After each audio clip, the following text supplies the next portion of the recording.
All right, everyone, I think we are live. Hello, my name is Shauna. I'm an assessment advisor at Foliotek, and I just wanted to thank you for joining me today for our live webinar for Foliotek Presentation. Now, as you may know, we have some new enhancements coming to Foliotek Presentation on October 20th. So the goal of this webinar is to walk through those features to get you excited about what's coming up and also to prepare you for some will affect how you use the system. Some of you are also aware that we did a soft release or beta release on September 22nd. So if you received an email with access to that soft release, we encourage you to log in, become familiar with the new interface. But please do know that this beta version uses live data. So any changes you make will carry through to your actual account. Also, you should know that since this is the beta version, you might run into some issues or what we like to call defects. If you do, just report them to our support team. We're continually making daily updates to the system. So there's a good chance the issue you experienced could be resolved pretty quickly. So on that note, I should also throw out the caveat that even during this webinar, I might run into a defect. And again, since we're still in beta right now, there's a couple kinks we might still be working through. So if I encounter any of those today, we'll just do our best to move around them and carry on. So finally, before we get started, I did want to mention that we have another webinar coming up next week, actually next Friday, to be exact, October 17th at 11:30 a.m. Central Time.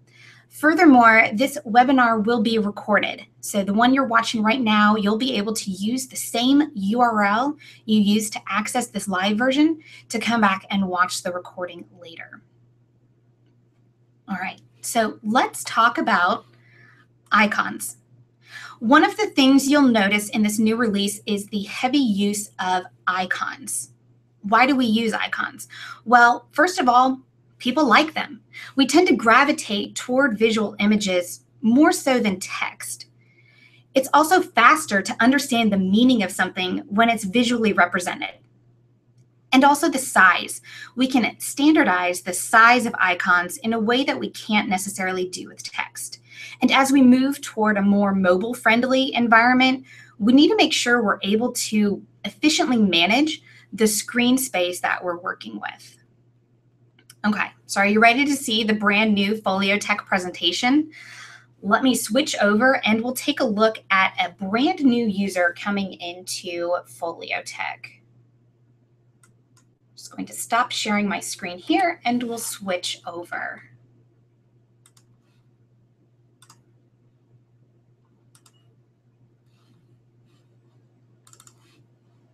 All right, just one more moment and my screen will be shared. Fantastic. So this is what a brand new user, or the next time you log in after October 20th, this is the screen you'll see. You'll be taken to a mandatory update screen where you'll have to select a profile image and a background image. And well, actually the term mandatory is kind of harsh. If you decide to skip this step, we'll just pick a profile image and a background image for you. So for your profile image, you'll see you have the ability to upload your own image, or you can pick from the defaults we give you. And for your background image, you have a few options as well. You can use the random button to scroll through some of the predefined background images we have available, and we'll randomly select an image from that list. Or you can choose to browse from that list. You can scroll through and find an image that you like, set that as the background, or you can even upload your own. So obviously, after you choose your profile image and your background image, you would save these changes by clicking Done, and then move right along into your account. But for the purpose of this webinar, I am going to switch to a different account than the one I'm in right now, just so I actually have some data to show you. So again, we're going to switch to a new account here, and I'm going to share a different screen. If you bear with me one moment.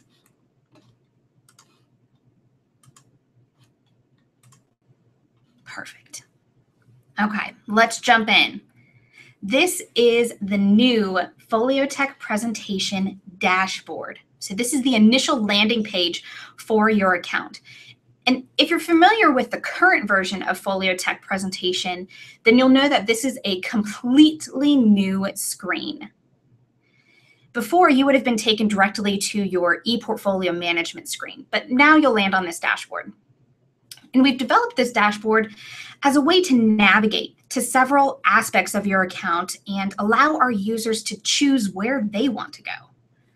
It's also a way for us to introduce new technologies in the future. So there might be a point in time where this dashboard will have additional sections and additional content on it. So be looking for that.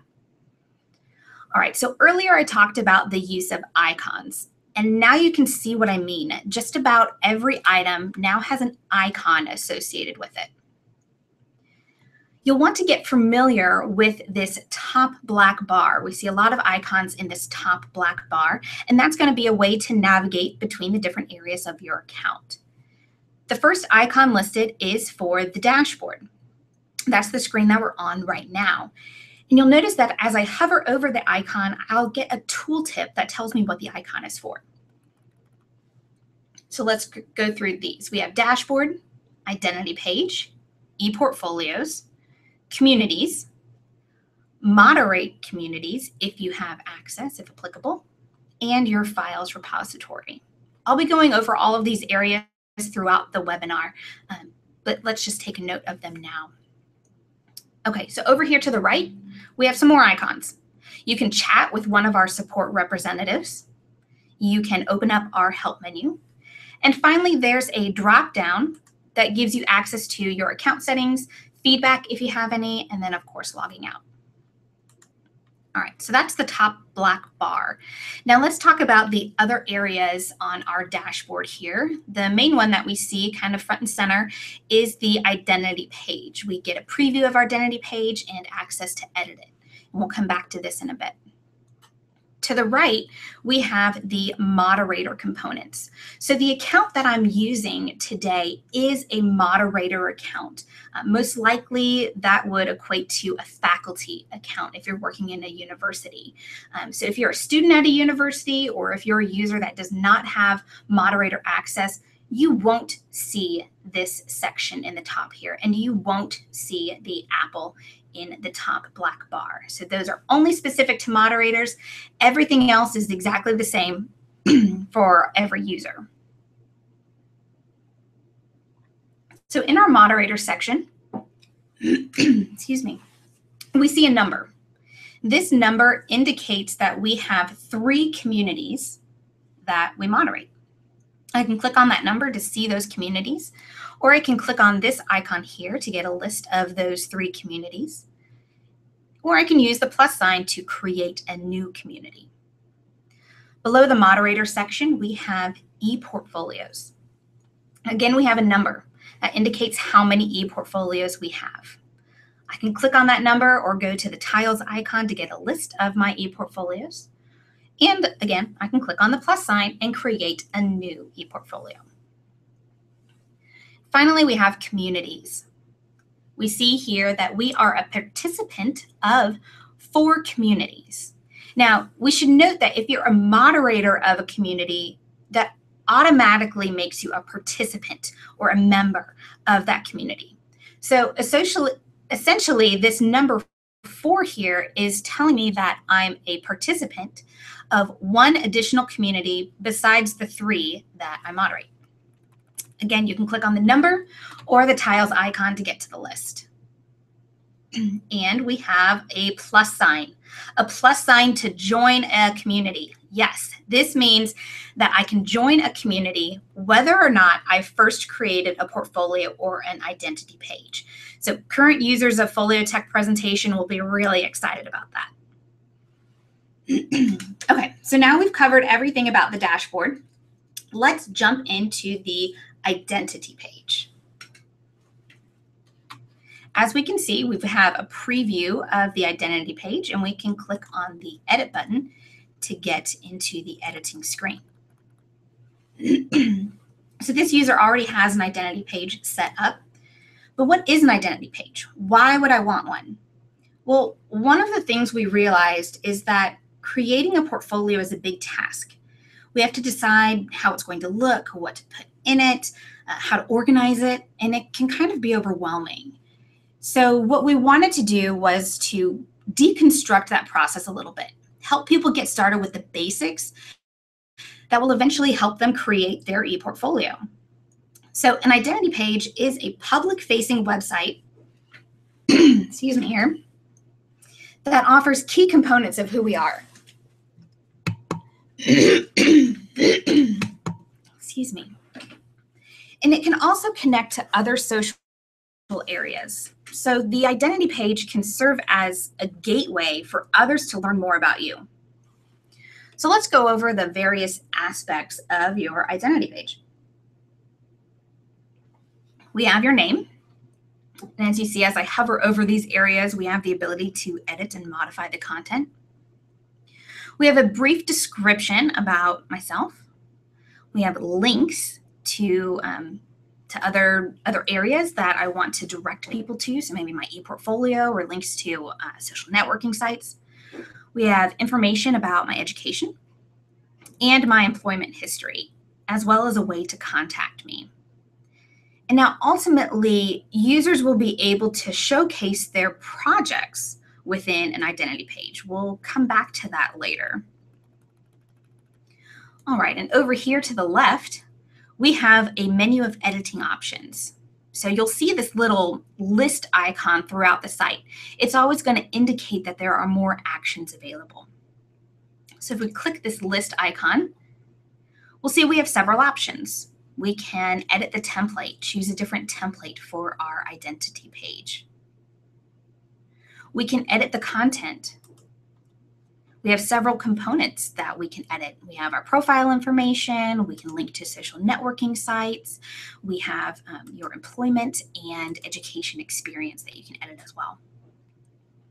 We can also modify the background. So we can change the background image or even upload a background image. We can make the current one black and white or blur it. Just some basic creative options. And finally, we have some recommended color schemes. We've tried to provide a few creative options, but we also want identity pages to have some level of consistency. So if someone's looking through a bunch of ID pages, there's a consistent experience of where to look for information. And also, this makes sure the design is fairly visually pleasing. So that's the identity page or ID page. Let's hop back to the dashboard using our top black bar. And anytime we edit the ID page, the preview here will automatically update. So you might see a little spinning arrow here if the preview is updating. So now let's take a look at e-portfolios. We can either use the icon in the top black bar, or we can click on the number to get to our e-portfolio management screen. So here I have the 3 portfolios in my account. Now, all of the same functionality you had for managing your e-portfolios prior to October 20th still exists on that screen. But we have some additional information like how many projects are in the e-portfolio or how many communities you've shared the portfolio in. So let's just take a minute to run through everything on this screen. Let's start at the left here. You'll see we have that same actions list icon that we saw earlier, indicating there are more options. We'll click on that, and we can see we can delete the portfolio. We can export it, save a static version of the e-portfolio to your hard drive or wherever you want to store it. You can duplicate the portfolio or make a copy. And finally, you can convert it to a content template. So this is an option associated with the moderator status of this account. So if I have moderator access, I can make a portfolio template that participants of my community can use as a starting point when they create their own portfolios. All right, let's close that actions list. to the right, I have the ability to edit my portfolio. Now I'm going to jump into the editor here just so you can see that we have not changed any of the editing functionality at all. The only thing that's changed here is the top black bar. So everything you're used to in creating your ePortfolio is the same. No worries there. And then to the right of the editing icon, we have the preview icon. If I click on this icon, my ePortfolio will open in a new tab where I can click through the different aspects and pages and content. If there's projects, if we remember on the previous screen, there's one project in this portfolio. We can open up that project and see the description. We can see any documents that have been added to that project inline. So that's just a preview of your portfolio and everything in it. All right, so let's close out of this preview. Go back to our ePortfolio management screen. So again, we already mentioned here that the numbers indicated the number of projects. There are 2 in this portfolio actually, and 2 communities that the portfolio has been shared in. And beneath that, we have several sharing options that are available. Now, all of the same options as before are available in the new version here. We can share privately. So all we'd have to do is click on Share Privately, and we fill out this form here. Who are we sharing with? I'm going to share with Shauna Brooks and Shauna's email address.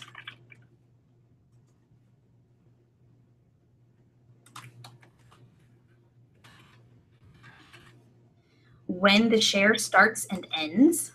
So I'll give her from today until the end of this month here, and a message. There you go, and done.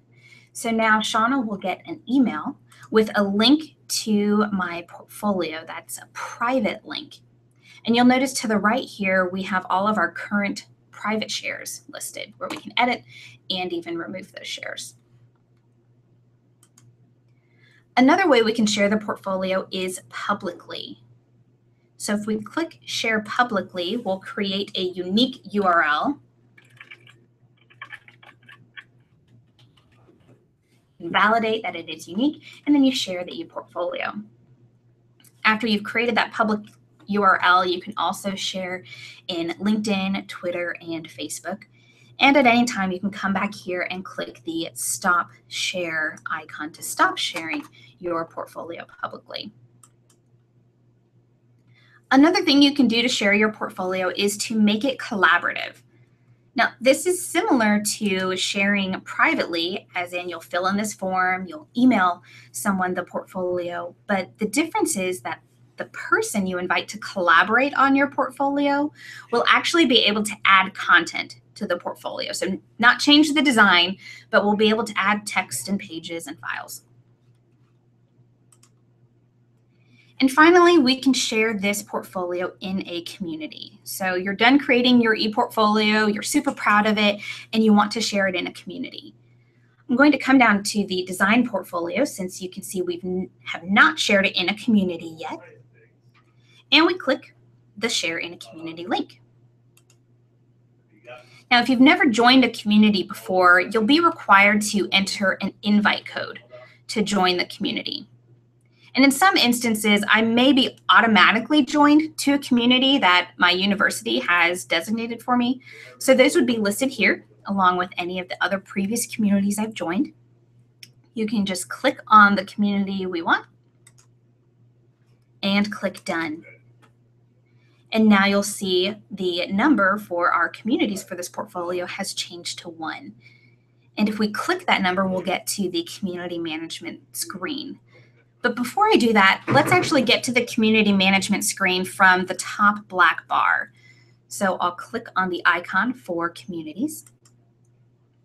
And here I have a list of all of the communities I'm affiliated with. And you'll notice 2 headings. I have one heading for just the communities where I'm a participant, so I can join and share my ePortfolios.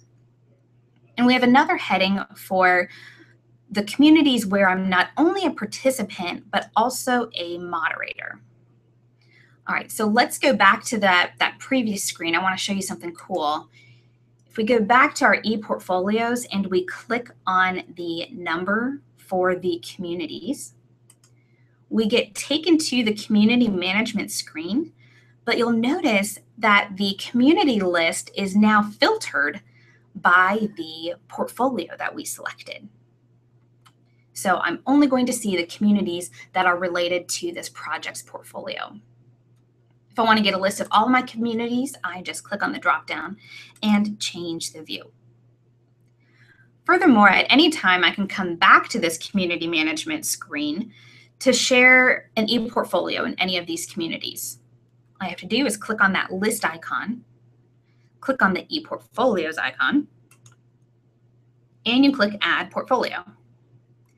From here, if you click on the name of the portfolio, you'll get a preview. Or if you click on the X, you can unshare the portfolio in the community.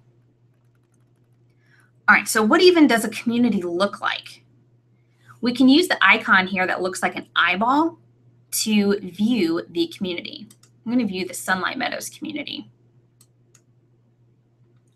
This community will open in a new tab in your browser where you can see any of the shared portfolios. Now, sometimes communities are restricted in a way that only moderators can view the shared portfolios. And if that's the case, you won't be able to see these ePortfolios. You'll only be able to see the members list. So you'll see each member. You can click on the icon to see any to see their identity page here, and the icon for their portfolios if any portfolios have been shared in that community. And again, only if you have access to see those portfolios. All right, we've learned about the community management screen. Let's close out of this view and go back to our dashboard. And before we go further, let's check out the files repository. We'll click on the open folder icon here for the files repository. There's nothing revolutionary here. Nothing really has changed all that much. It looks a little bit different, but all the same stuff is there. You can still upload files. You can hover over your images to get a preview. You can add folders, move files into folders, all the same stuff. All right, back to the dashboard again. Let's moderate some communities. All right, so to moderate communities, we've got a couple options. We can go to that apple in the top black bar, or we can click on the number over here in the right. Then you'll select which community you want to moderate. I'm going to pick Sunlight Meadows here. And now you'll see that we have a new screen that allows us to manage the participants or members and other aspects of our community. So we have all of our members or our participants here and their profile images. And if we click on an individual, we see the portfolios that they have shared in our community. So we can click on the eyeball and we can view the portfolio. There's another icon here to give direct feedback. So that's another new and exciting feature. Previously, a portfolio would have had to contain a designated feedback page in order for you to leave comments for the user.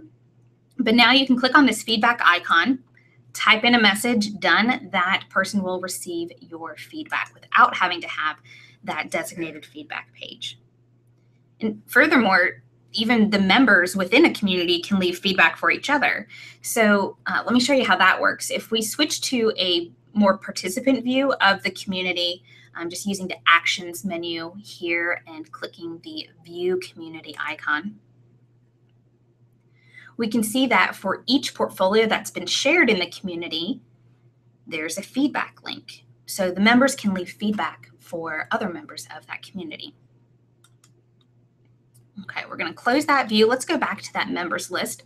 I'm going to click on the actions menu and show you what's available. The first one is viewing the members list here.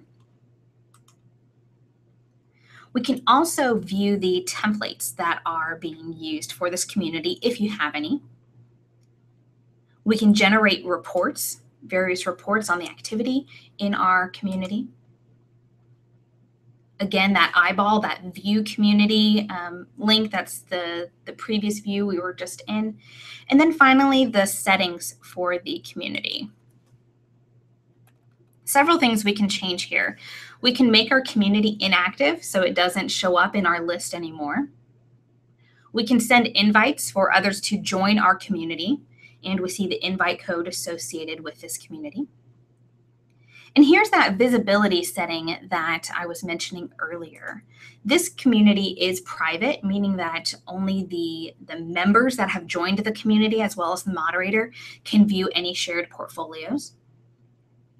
There's also a moderator only setting where only the moderators of the community can view any shared portfolios. And then finally, there is a public view. So that's completely what it sounds like. Anyone can view any of the portfolios that have been shared in that community or leave feedback on any of those shared portfolios. Down here, we can also edit the name and the description of the community, as well as change the primary moderator if there's more than one moderator for the community. All right, so before we wrap things up, let's revisit projects. I've mentioned them a couple times, and they're going to become a more prominent aspect of Foliotek Presentation in the future. So right now, in order to create a project, it has to be in an ePortfolio. So you'd have to go to your portfolio. You would have to edit the portfolio. Then go to Gizmos and add the project gizmo into your portfolio. Once you've added that project gizmo, like I've done here, you just give it a name and a description. You can add documents and images. Each document will have its own title and can have its own description. Eventually, you'll be able to leave full-fledged reflections on the entire project. That's a feature that's going to be coming soon. You'll also be able to associate that project to competencies. You can tag projects with skills and categories, and even collaborate with peers within a project. So that's great and all. Like, projects are a really great way to display your skills and competencies that you've learned through various experiences. But the downside is you have to have an ePortfolio in order to have a project. But ePortfolios are essentially a compilation of projects, right? And we want to help people incrementally build their ePortfolios. So actually in the future, you're going to be able to build projects as a standalone entity. And then later you can add those projects to an ePortfolio or your identity page. So that's going to be some really exciting stuff happening in the future. And that's actually one of the reasons why we made this big change to Foliotek Presentation, is to lay the foundation for some really cool development in the future, like these projects. The last thing I'll say about projects is that we want to give community moderators the ability to assess projects inside of Foliotek Presentation. So if I'm a moderator and I look at a member of my community, not only would I see the portfolios that have been shared in that community, but I would also be able to see the standalone projects that member had in the community. And then I'd be able to score those projects based on the competencies that have been aligned. So again, more information on projects will be coming in the future. So again, watch out for that. So that's it. Thanks so much for joining me today to take a look through the new and improved Foliotek Presentation. We hope you're as excited about these changes as we are. We're really excited to see how our users are going to be using these new features and the things to come. So now remember, we do have another webinar coming up next Friday. Let me pull that date back up again. I'm going to stop sharing my screen and get back to the dates.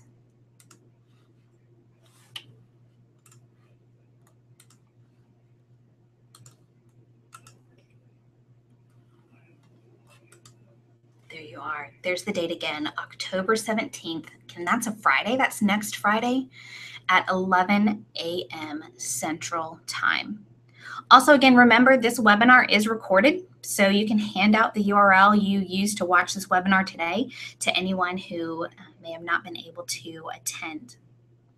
All right, everyone, that's it for now. Thanks again for watching, and I hope you enjoy the rest of your day.